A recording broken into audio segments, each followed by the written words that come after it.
All right, you magnificent bastards. Today, we're diving into some deep shit about the almighty dollar. We're talking about the Benjamins, the Washingtons, the greenback. That shit we all bust our asses for. You know, we're going to dissect this iconic currency. Feel right into the guts of it. Yeah, its origins, the crazy history, the good, the bad.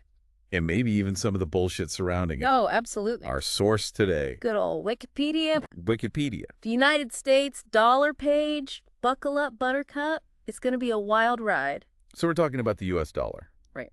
But here's the thing. Okay. Its roots aren't even American. No. It's a goddamn ripoff of the Spanish dollar. A ripoff. That piece of eight shit pirates always go on about. Right on the money. So tell me about it. The Spanish dollar, or piece of eight as they called it, was the global currency back in the day. Back in the day. From the 16th to the 19th centuries. Wow. Those Spanish silver coins were flowing all over the world.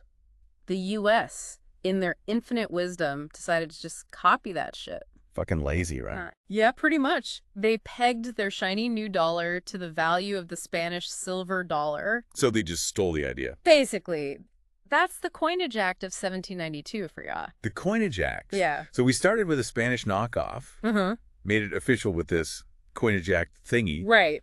But how was the dollar actually divided up back then? Oh, they had a whole system. Okay. Just like we have dollars and cents today, they had mills, cents, dimes. Mil cents dimes. And even eagles. Eagles. What the hell happened to those? Why the fuck aren't we still rocking eagles on our money? Well, those eagles flew the coop a long time ago. That's a shame. An eagle was basically a $10 gold coin. A $10 gold coin. Sounded cool, but didn't stick around. So no more eagles. And the mills, Ew.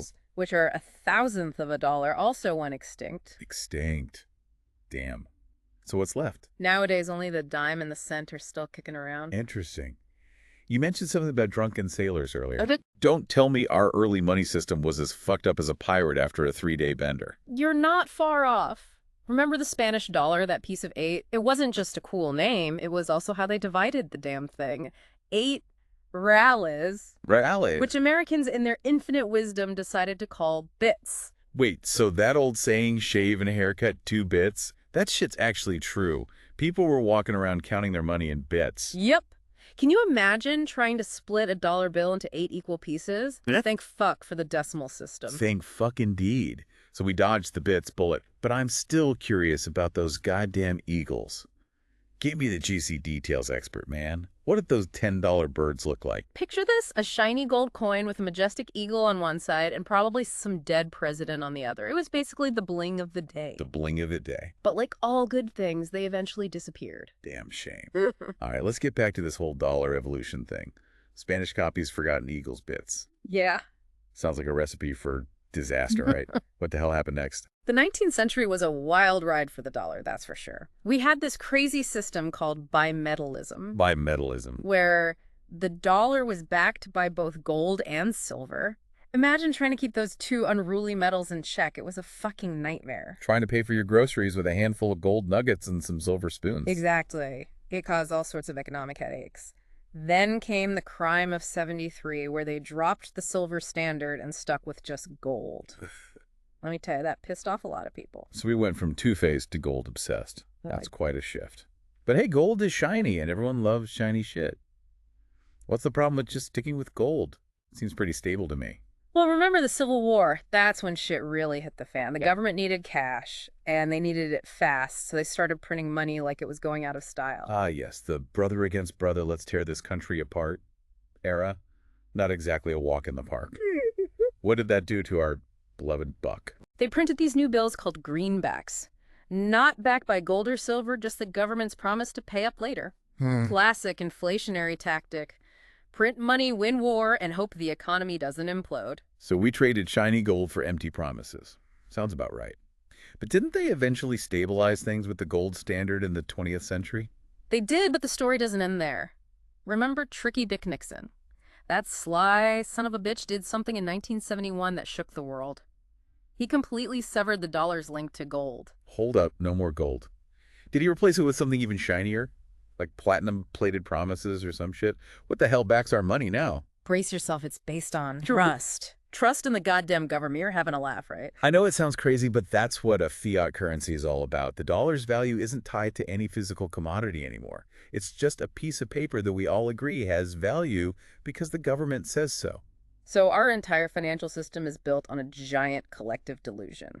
Now that's some mind-blowing shit I need a drink. Hold your horses. We'll get to that later. But first, let's talk about how this trust-based dollar managed to become the king of the world. From Spanish ripoff to global domination. This story just keeps getting weirder and weirder. How the hell did that happen? It's a wild ride, that's for sure. And guess what played a big part in the dollar's rise to power? Fucking war. Of course. Nothing says American success story like a good old-fashioned ass-kicking. But seriously, how the hell did war make the dollar king? World War I and II crippled most of the world's economies, but the U.S. came out relatively unscathed. We were holding all the cards, or rather all the dollars. This led to the Bretton Woods Agreement in 1944, which basically crowned the dollar as the world's reserve currency. Bretton Woods. Sounds fancy. What does it mean to be the reserve currency? Is that like being the prom king of the global economy? You got it. It's like being the cool kid everyone wants to hang out with, even if they pretend they don't need you. Basically, every country agreed to use the dollar for international trade. Talk about a power move. So war made us strong, and the Bretton Woods thing cemented our dominance. But let's be real, there's got to be a dark side to all this dollar power, right? What's the catch? You're goddamn right there's a catch. This exorbitant privilege, as some call it, comes with a price. The whole world's economy is now hooked on the US dollar. If our economy sneezes, the rest of the world catches a cold. Plus, there's always the risk of manipulation and instability. Manipulation and instability. And let's not forget about the rise of other currencies like the euro and the Chinese yuan. They're hungry for a piece of that dollar pie. So the dollar's reign might not last forever. Sounds like we're heading for a currency showdown, mano a mano. This shit's getting intense. It's definitely a story worth watching. But for now, let's take a break from the doom and gloom and have some fun. Did you know the dollar has a shitload of nicknames? I have names. Oh, I got to hear. Spill the beans, my friend. What kind of aliases does our money have? Well, there are the classics. Bucks, greenbacks, bones, dead presidents. Dead presidents. That's pretty morbid, don't you think? Hey, it's more accurate than eagle, right? Besides, the dollar has seen some shit. It's earned its nicknames. Fair enough. So we've got bucks, bones, dead presidents. Any others? Oh, yeah, tons. Green mail, even monopoly money. Each nickname tells a little story about American culture and history. Fascinating. This whole damn deep dive is fascinating. We've got Spanish origins, forgotten eagles bits, Civil War shenanigans, Nixon going rogue, global domination, and a whole dictionary of nicknames. And we've just scratched the surface. There's more to uncover about the design, the symbols, the security features. It's a rabbit hole of fascinating details. Well, folks, looks like we're just getting started. We'll be back in a flash to delve even deeper into the crazy world of the almighty dollar. Don't touch that dial, you magnificent bastards. We'll be right back with even more Dollar Mania. Stay tuned. Welcome back, you glorious sons of bitches. Let's cut the crap and get back to the dollar's global takeover. Last we left off, this bad boy was crowned the world's reserve currency. Yeah, so big fucking deal, right? Right. But what does that actually mean for all the other countries out there? Good question. Are they just a bunch of dollar groupies? It's more than just fandom. Or is there something more to it? 11 countries have straight up adopted the US dollar as their own currency. Wow. 11 countries. We're talking Ecuador, El Salvador, even Zimbabwe. They've all jumped on the dollar bandwagon. Zimbabwe.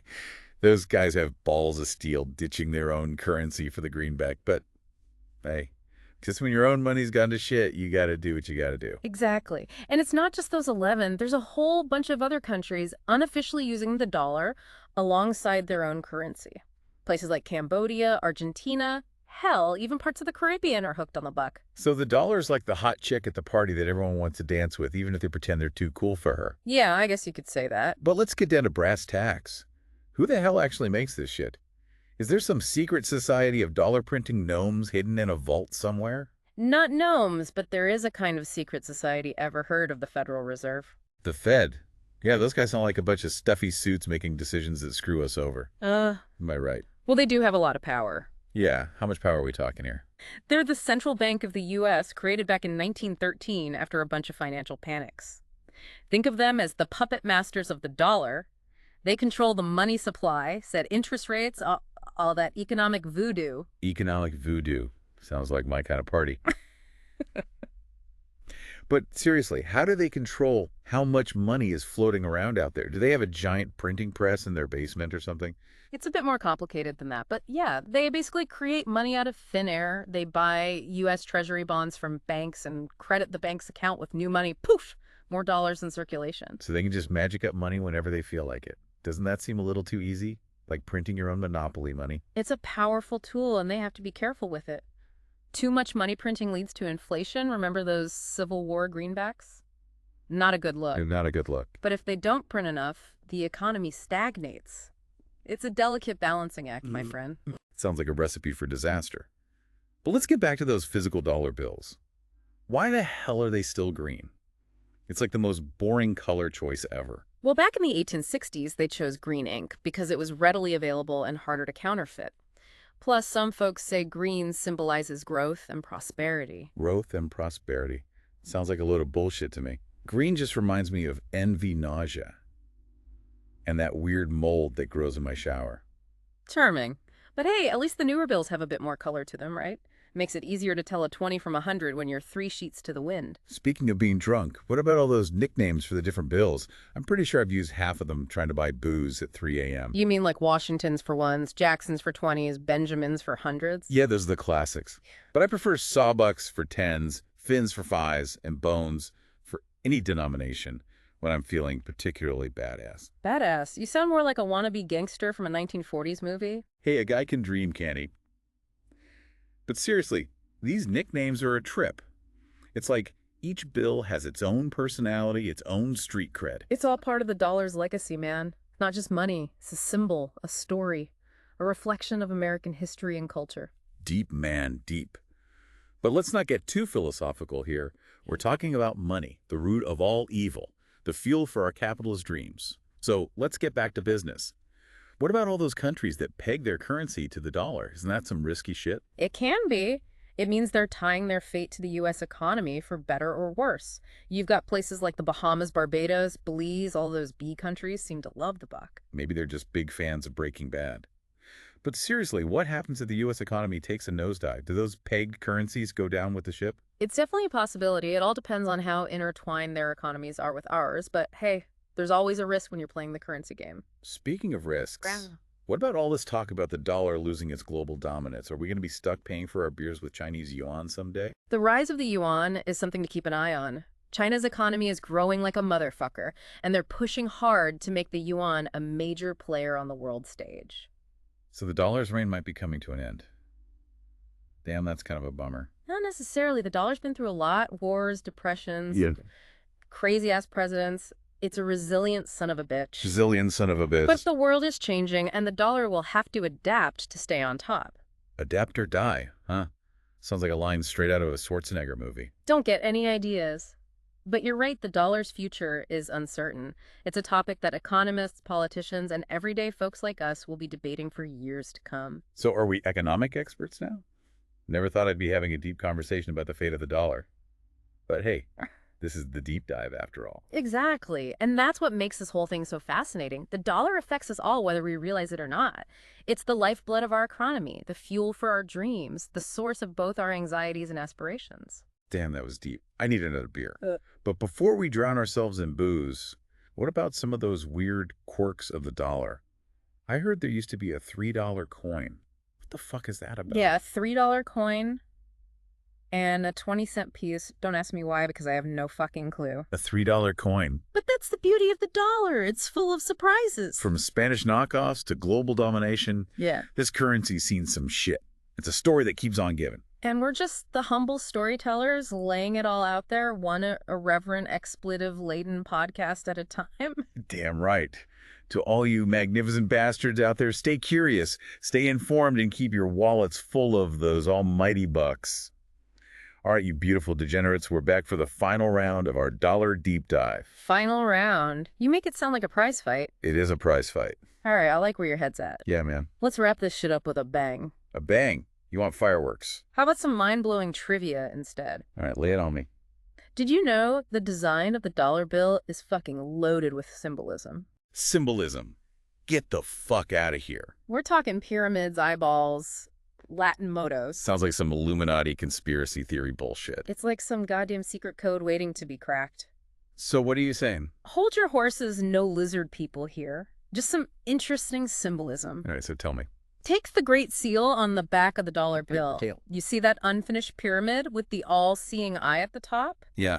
That represents America as a work in progress, striving towards a higher purpose. A higher purpose? You mean like world domination through economic warfare? Well, let's not get carried away. It symbolizes strength and endurance, while the eye represents divine providence, like God keeping an eye on things. God watching over us as we blow our paychecks on booze and strippers. I think he's got bigger fish to fry. Well, that's between you and the big man upstairs. All right, fair enough. But the point is, the dollar bill is more than just a piece of paper. It's a canvas for American ideals, aspirations, and, yeah, maybe even a few conspiracy theories. Conspiracy theories, forgotten eagles, Spanish origins.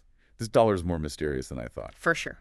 But let's get back to those Latin mottos you mentioned. Yeah, what about them? I barely passed Spanish in high school. I feel you. Break it down for me like I'm a 5-year-old. All right, amigo. You see that annuit coeptis above the pyramid? Annuit coeptis. It means he favors our undertakings. He favors our undertakings. Huh. What the hell does that mean? Basically, it's saying God's got our back. So God's our financial advisor. Yeah. Maybe he can give me some stock tips. I doubt it. But moving on, we've got Novus Ordo Seclorum on the banner below the pyramid. Novus Ordo Seclorum. Which translates to a new order of the ages. It's basically America declaring a new era of freedom and prosperity. Freedom and prosperity, I'll drink to that. Me too. But let's be real, it's also a reminder that the dollar is the king of the global financial jungle. It's true. We're all playing by its rules, whether we like it or not. Damn straight. And that's why it's so important to understand the history, the symbolism, the power, and yeah, even the bullshit surrounding this iconic currency. We've gone from Spanish silver to global domination. We have. Explored the inner workings of the Federal Reserve. Decoded secret symbols. Decoded secret symbols. And learned enough nicknames to make a Wall Street hustler blush. I'd say this deep dive has been a resounding success. Couldn't agree more. We've unpacked the origins, the evolution, and the future of the dollar. All with a healthy dose of irreverence and a shitload of curse words. Absolutely. Hey, it wouldn't be the deep dive without a little profanity, right?